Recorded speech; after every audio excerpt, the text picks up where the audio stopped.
Ya, terima kasih. Bintah kau bintah dulu. Tengok target molek lepas. Kita tengok siapa dia juara hari ni. Selepas ni 2 minggu daripada hari ni ada pertandingan bintah pula. Bintah tutup Kelantan pada 30 hari bulan 5 2025 iaitu hari Jumaat di Kampung Pakar Jeti. Pakar Jeti ni dia lain macam lah. Macam Kelantan. Dia masuk kalau Pakar Merit pun boleh.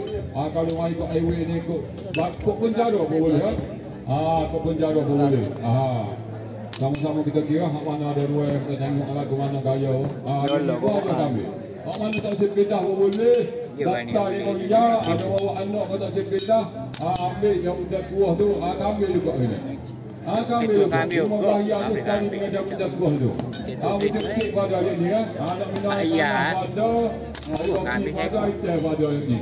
Ini pada ni. Nasi dia lagi kami. Ada nasi, ada behma, ada ni, ada berapa. Nak beli beda. Tak boleh kita pada tu. Dia mari jauh tu. Dia mari Pak Ikan Murah untuk Bali. Hari ni pada ni, waktu kita ni. Ada berapa beda dulu ada berapa beda tu lama berbeda-beda katanya.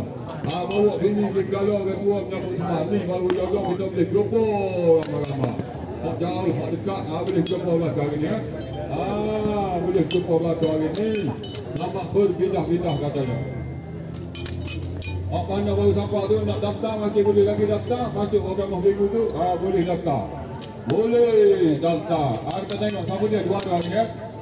Dia makan buah kedah kita mah. Dia tak tinggal. Kita sama-sama kita pindah. Kita tengok siapa yang dapat juara pada hari ni. Okey, baik kita. Naik kereta jalan tu kita akan ada batu. Cek kita jangan pecah. Moga tu okey. Mungkin kita berbunyi awal juga lagi awal juga lagi. Apatah kita ada hari ni hari penghulu ke hari yang kita sama-sama menada tanya kepada Allah SWT. Semoga Allah Ta'ala memudahkan kepada untuk kelakuan kita ke tanah hari ni. Apa benda kita dan kawan kita pada hari ni. Bekas komando kita ada hari. Cik mana kita tu dengan jauh usia tu. Apa dia cik mana tu? Orang nak daftar masih ramai lagi. Okey bagus cik kita. Makan tu selamat makan. Orang putih kata makan paha-paha.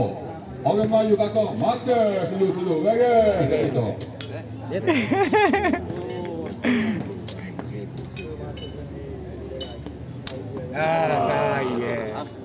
Kecil sangat.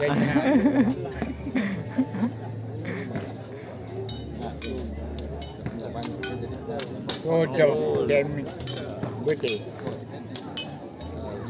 Hai.